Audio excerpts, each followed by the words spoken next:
Not many people head out to photograph wildlife with a wide-angle lens. In the evolution of my photographic style, I discovered that a wide-angle lens is paramount to a strong image portfolio, to the point that my strongest wildlife images have been taken with a wide-angle lens. How is this possible, you may ask? What technique do I use? Or what aperture should I use?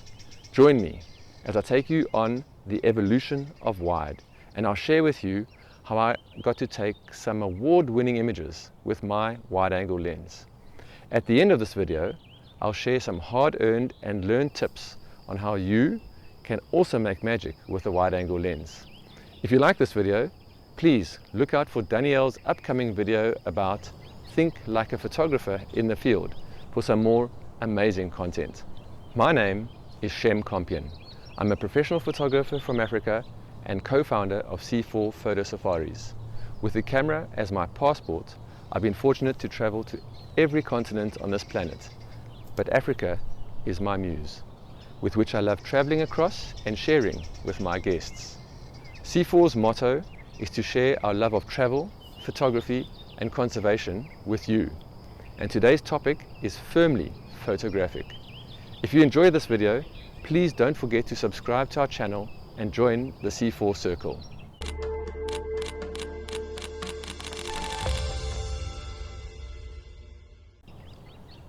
Today, I'm coming to you from my second home, Mashatu Nature Reserve in Botswana. I thought there's no better place to tell you about wide-angle images than to go and find some subjects in this beautiful wilderness of Mashatu. So please, come and join me out in the field where I will share all I know with you.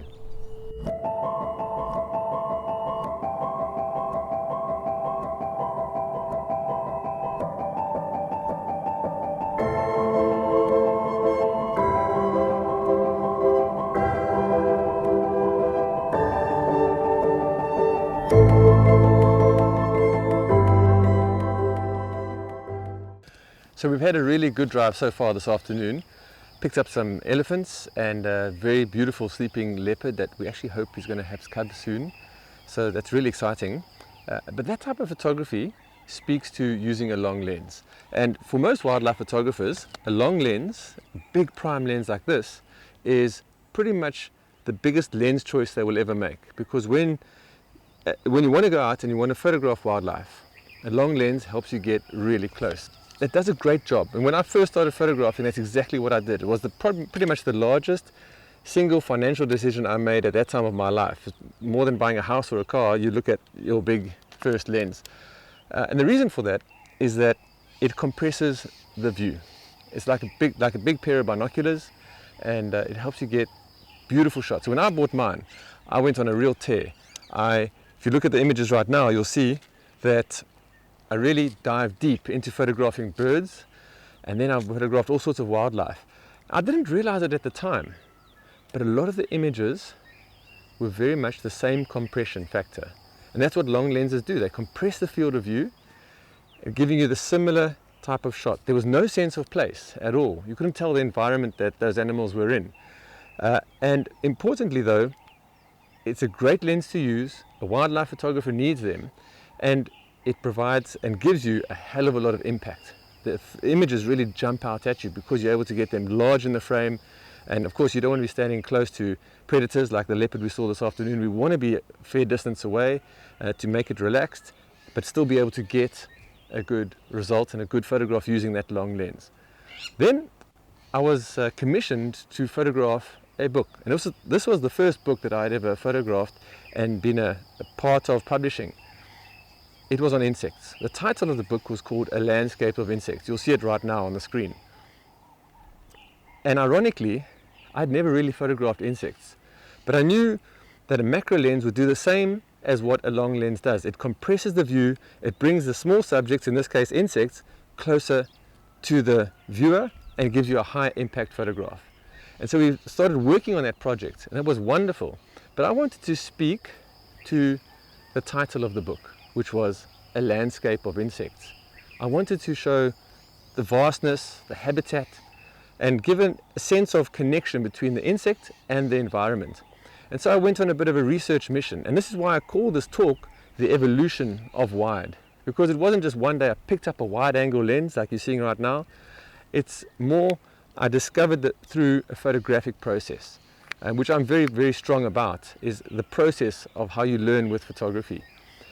And initially, I tried to use the wide angle lens with insects, but it didn't work because you cannot focus close enough to make the insect large in the frame. So what did I do? For insects, I used the fisheye lens.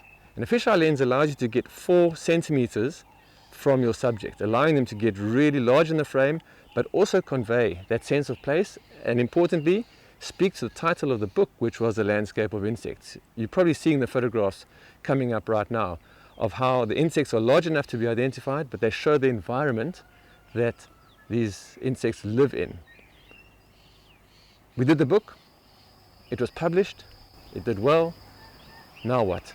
I went back to being a wildlife photographer. But now my mindset had changed completely. And all of a sudden I was driving around at places like Mashatu, looking at how I could convey a sense of place in the environment. And fisheye was not the lens to use, because in this instance, a fisheye, you need to get really close to your subject. And of course you cannot do that with a lion or an elephant. So I started researching and looking at other lenses to use. But importantly, you also have to look at your compositional techniques. So the lens I discovered that works really well is a 24 up to 120 mils. That range, 24 to 120, 170, and you've got to use larger animals in the frame. Giraffe, sometimes zebra if you're able to get them relaxed and close to you, but elephant are perfect for it. However, I wanted to go beyond that, and I started photographing with remote cameras, and that gave me very different photographs, like the flamingo photograph you're seeing right now, where it's low down, looking up, but the frame is filled with birds repeating themselves in the frame. When you're photographing with a wide angle lens, and you're photographing wildlife with a wide angle lens, you don't just pull your lens up and hope that you'll get a sense of environment. You've got to consider a number of factors. Number one, perspective. Try and get higher than your subject.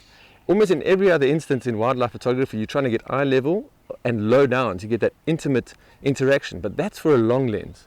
For a wide angle lens, you want to get higher up, so you're getting depth into your photograph. You want layers of subjects. You want to create that illusion of depth. And I was really hoping that we'd find a series of elephants bathing in these water pools behind us. They're not here right now. However, if you have a series of subjects that repeat in the frame into the distance, that creates amazing depth into the photograph. Think of a road disappearing off into the distance, or think of a waterway with an S-curve in it disappearing off into the distance. Those convey elements of depth, taking your eye and the viewer's eye into the photograph, and then holding the viewer's attention there. So that's very, very important, is to change your perspective, get as high as you can. In South Sudan, in the cattle camp, you'll see this clip here. We had to use a ladder, and we brought the ladder with us so that we could get higher above the cattle to look down on them. Changed our perspective to create depth. Only use 24 to 70 millimeters. Wider than that, and you start getting distortion. So you want to get between 24 and 70 millimeters, and that ensures that your lens focal range presents the animals very nicely. Think of repetition, think of your composition, change your perspective.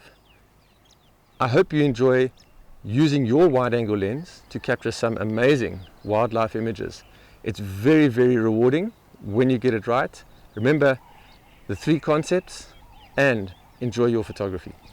Greetings from a very hot Mashatu in Botswana.